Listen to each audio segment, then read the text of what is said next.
Thank you. Thank you all for coming.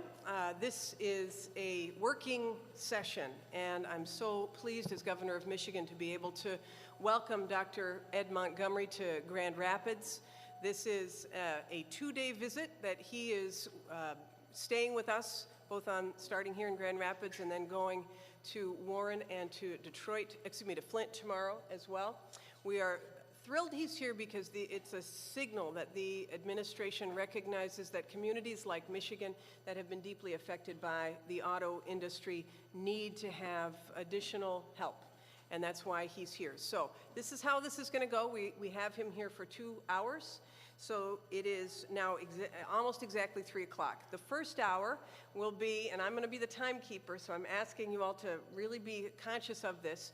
You've got great people around the room, Dr. Montgomery, and we're going to ask that you speak for 3 minutes. I know each of you came with some specific points. If you can be as concise as possible. That first hour will be hearing from you. The second hour, Dr. Montgomery will engage in a bit of a question and answer and response to what you have presented, and hopefully be able to get some comments from the folks who've been invited and are in the audience. So with that, we're not going to do long speeches, so I'm going to turn it over to Mayor Hartwell for a welcome. And actually, no, I'm turning it over to you first. I'm turning it over to Dr. Montgomery first, and then Mayor Hartwell, and then we will just go Birgit from your way around and loop around and come back this way. All right? Dr. Ed Montgomery. I want to thank the governor. I want to thank the mayor and all of you for coming. This is very important for me and for the other federal officials who are here with me to get a chance to hear from the community, from those who are on the ground, who are dealing with the issues and the challenges in Grand Rapids firsthand, to get your ideas about what the conditions are, to get your ideas about what's working, what's not working, to get your ideas about how the federal government can partner with the state and local efforts that you have ongoing, and to make those efforts bring back and revitalize and keep strong this economy. I think the governor has used before, and the president has used the analogy of a storm hitting the state, and it's very clear that if you look out at the data, that the state of Michigan has been suffering from very high, in fact, the highest unemployment rates in the nation. Even here in Grand Rapids, the unemployment rate is a little over 11%, clearly unacceptable levels. We need to figure out ways to get the economy growing. Job one of that is making sure we have strong auto companies, but Chrysler and GM are strong and are able to create and maintain jobs for their workers. Job two is to support the suppliers that are integral part of the chain of both innovation, production, and job creation that comes out of the auto industry, and then to also support the communities. We need to figure out and devise strategies, both short-term, immediate strategies to make sure that people have the support that they need. And then we need to also figure out what longer-term strategies. How do we restore growth? How do we diversify the economy? How do we attract new businesses? How do we support the community? How do we support educational attainment for our kids and our workers? Again, I look forward to this conversation, to getting ideas, that this is a first step, again, in an ongoing dialogue between the federal government, state government, and local officials. Thank you. Great. Thank you. Good. All right, well, thank you. And Dr. Montgomery, thank you for coming to the Heartlands and to the heart of the challenge and the crisis that we have in domestic automobile manufacturing here. We're pleased and honored to have you, and at the same time, we read it as a strong signal of the commitment of this administration to rebuilding this economy. Others on the panel are going to be able to speak with much more knowledge and experience in automobile manufacturing than can I. So I'd like to use my 3 minutes. 3 minutes. To address the local response to the crisis from the perspective of the chief local elected official. I've been mayor of Grand Rapids since 2004. During that time, indeed beginning in 2001, our city has been battered by the globalization of manufacturing in general and by the distress of the domestic automobile industry in particular. Our unemployment rates have been persistently high throughout this 8-year period and are over 10% today. Many former die makers and production workers in Tier 2 and Tier 3 automobile parts manufacturing are working in service sector jobs where their making half or less of their previous wage, and if they can find work at all. In Grand Rapids, we're fortunate to have a more diverse manufacturing base than many of the eastern Michigan cities. You've seen that today. Thus, while domestic automobile manufacturing has slumped, we've been carried by other manufacturing sectors.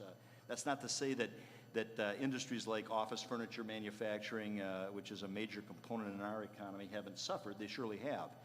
But we have a broader base over which to spread the pain, if you will, reducing somewhat the overall impact on our local economy. What we do have here is a culture of entrepreneurship and an indomitable spirit among our business and manufacturing class. Manufacturers have been reinventing themselves over the past decade. They've introduced the technology to make better the products that they have been manufacturing, and they've sought new product lines in new markets. The City of Grand Rapids has a toolbox of options to aid manufacturers in the expansion and reinvention efforts. We've aggressively used state brownfield redevelopment tax credits, Renaissance zone tax forgiveness, smart zone tax capture, and industrial facilities and obsolete property tax abatements. If there's a tool to be employed in rebuilding our economy, Grand Rapids is using it. So what could we use from the federal government in our efforts to grow our economy? First, reward innovation. Develop new tools that will encourage investment and incentivize investment in intellectual property. Support discovery and product development. Secondly, invest in retraining the workforce. The resources that we receive and that we deploy here for job retraining are absolutely critical to our future, and they are inadequate to meet the demand of our current circumstance, current unemployed or underemployed workforce.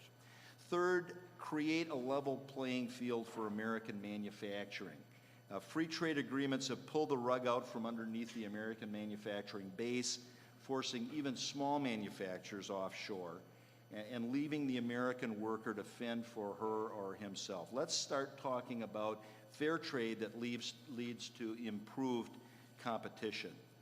And finally, recognize that our future lies in having a well-educated citizenry. An investment made today in education, K through 16, will ensure our global competitiveness for years to come.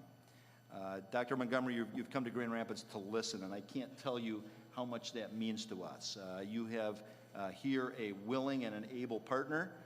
We have not waited for Washington to fix our problems, but we know that without Washington, we can't achieve the greatness that we aspire to. So thank you for being here, and thank you for telling our story in Washington.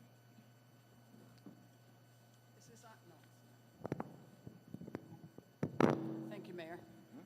Dr. Montgomery, Governor, thank you for coming. My name is Birgit Kloos. I am the President and CEO of The Right Place, which is a 25-year-old private-public partnership for economic development. It is our job to retain, attract, and create jobs and businesses for the greater Grand Rapids and West Michigan area. We have, we're also the MMTC West, the MEP Center that is represented here today by Mike Coast. We have been that center for 19 years and work very closely with our manufacturing base. We have over 2,000 manufacturing companies, many of whom in the room today are represented in our region. Most of them are small and medium-sized enterprises, and so we work very closely with our MEDC and MEP partners to retain those companies, help them with their growth, but also with their diversification. We have embarked on a very strong collaborative with the MEDC and the MEP to work with our existing manufacturing base in the diversification strategy to see where their diversification can happen in the wind energy. The governor and I were just in Chicago to look at the opportunities in the wind energy business, in the medical device business, in defense and aerospace, as well as green and sustainable products. However, diversification for a small and medium manufacturer is a long path. It is not something that happens overnight. You don't flip a switch and make a medical device manufacturer out of an automobile manufacturer. So where we could use assistance from the federal government is in a number of places. One, strengthen the MEP program. It is, at this point, a great program that has been used very successfully in terms of quality improvement for our manufacturers. But the rules and regulations with that program are 20 years old. And diversification for a small manufacturer is a process, not a product. And they need time, money to strategic plan their diversification. And at the end of that, they also need some money to actually do that. Again, you need to retool to make a gearbox for a wind turbine versus something else. Two, I would love to echo what the mayor said. Innovation needs to be rewarded and funded. The Right Place is also home to something called Innovation Works that was actually startup funded with the Wired grants, but the Wired grant is gone. And it's not easy to find additional funds to really grow an innovation strategy for these small and medium manufacturers, and we would like to continue to do that. One of the questions was what has worked and what hasn't worked. For a small and medium manufacturer to really work with the federal government, or for a small organization like ours to work with the federal government, is, to be quite candid, not easy.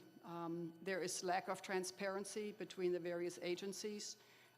There are different rules between the various agencies, and for us to apply for that money, or for our manufacturers to apply for that money, is sometimes a long, arduous, and expensive and prohibitive process. And so before you wade into it, you're basically turned off to going there. So making it simpler, making the rules easier, more transparent. I'm not saying no accountability, but I'm saying please help us to address the issues by making it easier for us to work with you. Thank you. I don't know how far this is going to stretch. Good afternoon. Good afternoon. My name is Sue Levy. I am with the UAW. I'm the international rep for our community action programs. I'm also a member of UAW Local 730, which represents the GM metal stamping plant here in Grand Rapids that's slated to close. My president, Greg Golombowski, and bargaining chair, Steve Roper, in the audience. My job is community action, and I'm here to talk today about what's happening in my community. GM employees like me and my family are scared and confused, and the story of the 36th Street plant kind of explains why. This plant was built in the 1930s. In fact, it still has wooden floors in parts of the facility. The plant has always, including today, set the standard for quality and productivity. The workforce is mainly skilled, the largest trade being tool and die makers. When World War II came, the facility converted and produced military equipment and munitions, enabling us to win that war. Then they went back to the business of building autos. This facility has continued to set the standard in quality and productivity in both die making and metal stamping, so much so that we were able to save this business, and we were able to make the business case to keep this facility open in the 2007 national agreement. Last summer, gas hit $4 a gallon. The facility was put on a map to close. Gas is no longer $4 a gallon, but the plant's still going to close. We played by the rules, but our members are asking why. Some of them are able to retire. They did not plan to, they are not ready to, and they know they will need to find jobs because they're too young to retire. Others will leave immediately. These are workers that are involved in their community organizations, their PTA members and leaders, Little League coaches, volunteers at the Veterans Home, volunteers for United Way organizations. Some of them are elected officials. They're foster parents, and they're active in their church. They're going to be pulled away from their communities to keep their jobs. The community, as well as that individual, is the one that's going to pay the price. But most of our members in this area, in our region, do not work for the big auto companies. We represent a lot of suppliers, both auto and non-auto, second and third tier.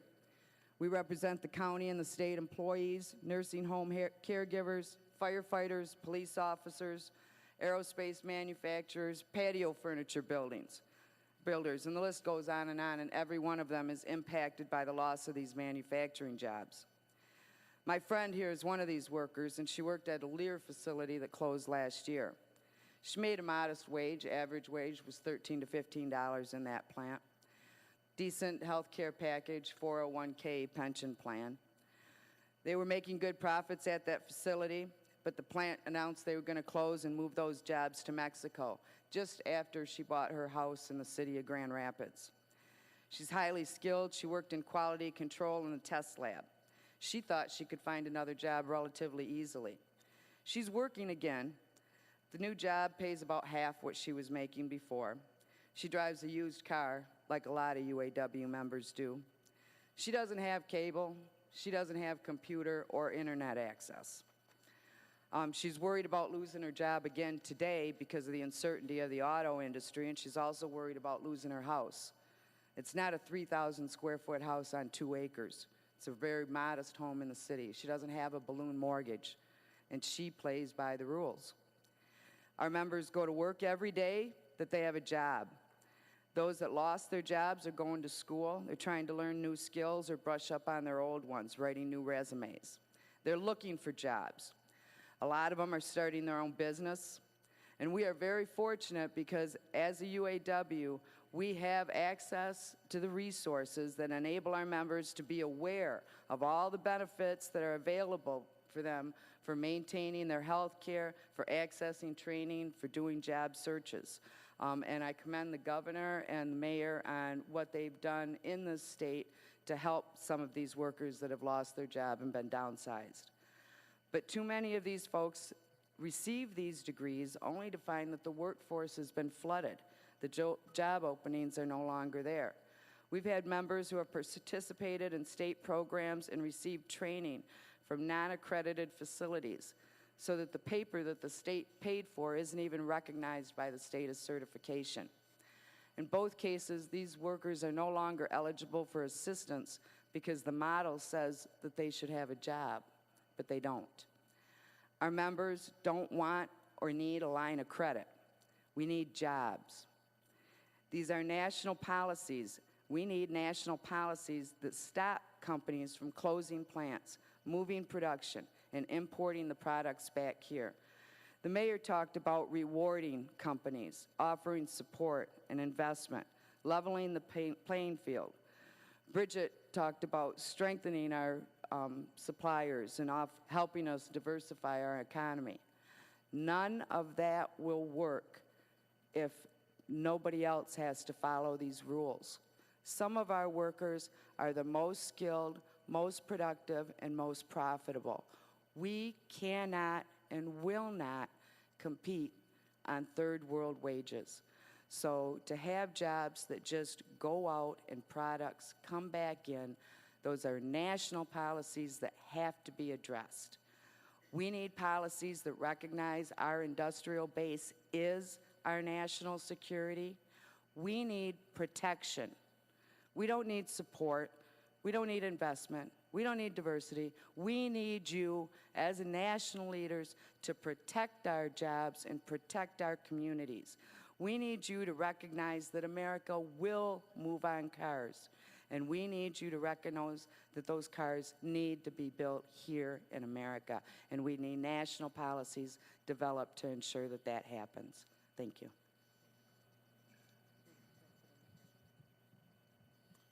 Thank you. I'm Fred Keller, and was Chairman of Cascade Engineering. We're very pleased to host the governor and Dr. Montgomery this morning, earlier this afternoon. We are in a reverse snowball in manufacturing, in my mind. The idea, as we lose capacity, we lose capability, and as we lose capability, we lose skills, and as we lose those skills, we lose the drive to educate for those skills, and that is what's happening in manufacturing today. Manufacturing in America is declining at an alarming rate. Right now, because of the reduction in volume of the auto industry, right now it's because of the reduction in the auto industry, but in general, manufacturers are being priced out of products by low-cost countries, not so much because of labor costs, but because of currency differences and additional costs that are added as a result of very good and well-intentioned regulations in many cases. But the other manufacturers in the other countries are not required to do the same thing. It results in about an 18% less competitive situation for American manufacturers. The auto crisis is also causing a restriction of the bank loans simply because we are associated with the autos.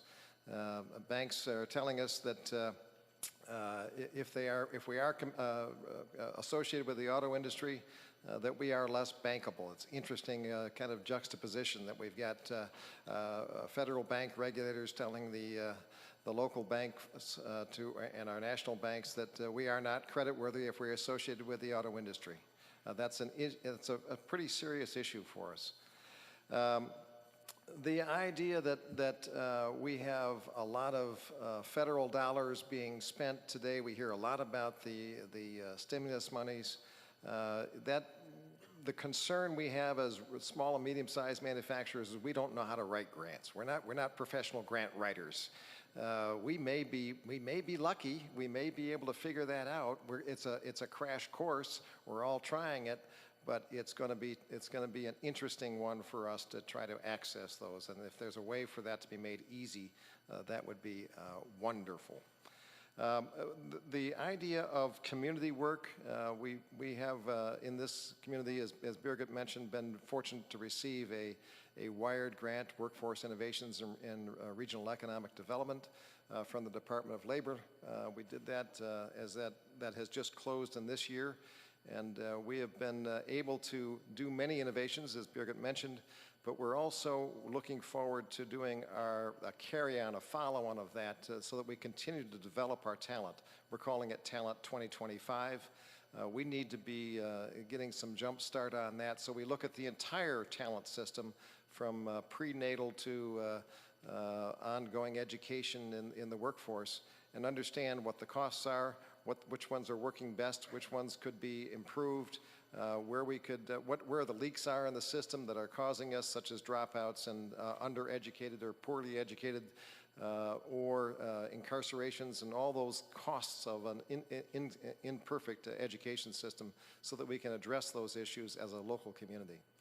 We're excited about the future only if we can figure out some way to invigorate manufacturing in this community. We're deeply embedded in manufacturing. We've been above all the numbers national average-wise over the years.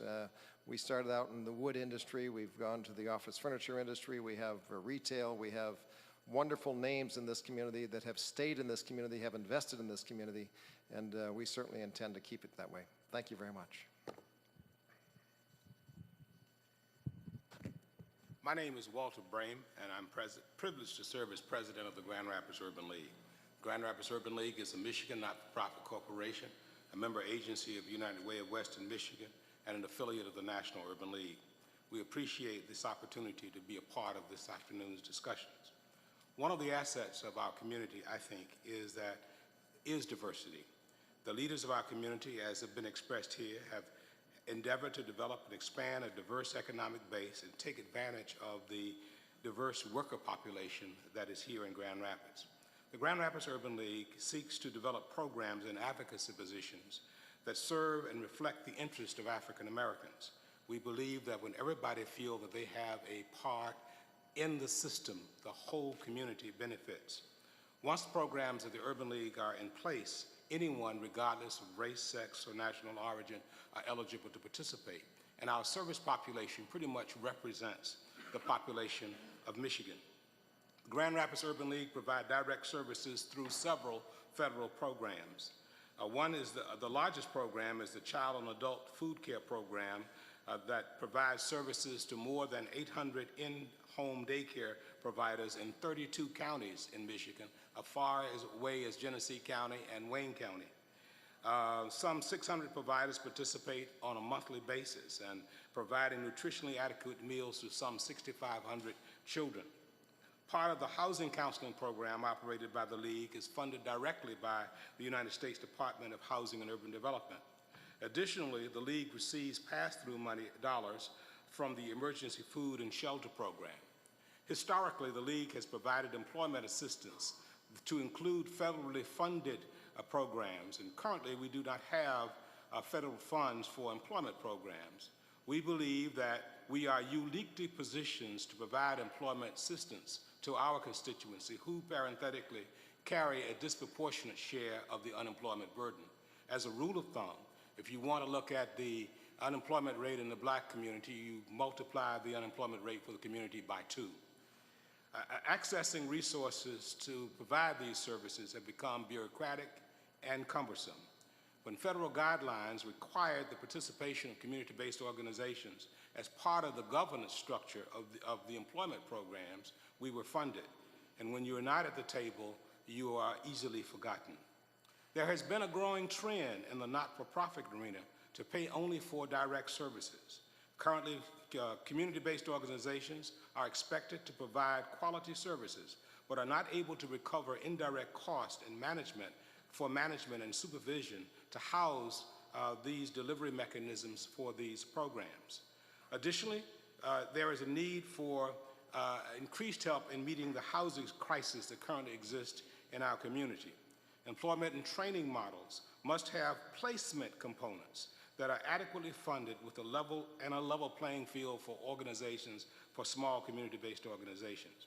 There is a need for a summer youth employment program to provide real work for our youth. 2, there is a need to support for a school that encourages students to stay in school and to pursue academic excellence. We must teach black kids that it's cool to be smart. Such a model would draw from the community as a whole resources like fraternities and sororities and service organizations and religious organizations. We thank you. Good afternoon. Thank you for coming here, Dr. Montgomery. I'm Peter Varga. I'm CEO of the RAPID, which is the transit authority in the region, and I'm also chair of the Grand Rapids Area Chamber of Commerce. And thank you, Governor, for bringing him here, escorting him here to hear from us. As a regional transit authority, we've grown rapidly in the last 10 years. When we started here, we were doing 3.5 million trips, and now we're doing 10 million trips a year. That's in 10 years. That's a 10% growth of ridership every year. Our main issues are to make sure we meet the mobility needs of the region, as well as that we do it in a sustainable fashion. We are currently working on several projects. One is the expansion of our Wealthy Operations Center, since we outgrew it in the last 10 years of expansion. We're using American Recovery funds for that, stimulus funds for that, so that's good because we're advancing that project now 2 years ahead of schedule, and that's really wonderful for us. We're also trying to do a bus rapid transit project since we got approved into project development by the FTA. And we're doing that as a very small starts project. And one of the things that the federal government can help us here with is they have to recognize that very small starts is small, and it's not new starts. And currently the process for very small starts really mirrors new starts. They're using those guidelines, and it's not streamlined. So it's not fast, it's slow. And it's got too much oversight in my mind. We're working well with the Federal Transit Administration on it. We respect them. But we do think there should be some streamlining. Small cities need to be able to be competitive, and if it's a very small project, why not treat it that way? I'll give you an example. I mean, we've been doing this project for a while. It'll take about 9 years to complete a $40 million rapid transit project. And the way I've been framing it is, how civilized is that? So we need to do something about that. We are also trying to acquire more hybrid electric buses. And we're also trying to expand our current intermodal center so it can be truly intermodal and bring the train station to it since it's away from it. At the same time, everything we're trying to do is in a sustainable fashion. The Wealthy facility will be a LEED certified facility, just like our central station, which was the first LEED certified public transit facility in the United States. Our management techniques we get from the business community, Cascade Engineering in particular. We're using their lean management techniques to be able to function as an operating entity. And thank you, Fred, for your help in that. What are we finding in terms of the federal government? The stimulus funds are working because we can advance projects, put people to work, get jobs on the street, and move the project forward. The Very Small Starts program is really not working well for us, and we need some help with that. Otherwise, really, it's working well for us, as long as you bring us more money. It may be humorous, but we're in dire need of transportation infrastructure. And as a member of the Governor's Transportation Funding Task Force, I think it's roads, bridges, it's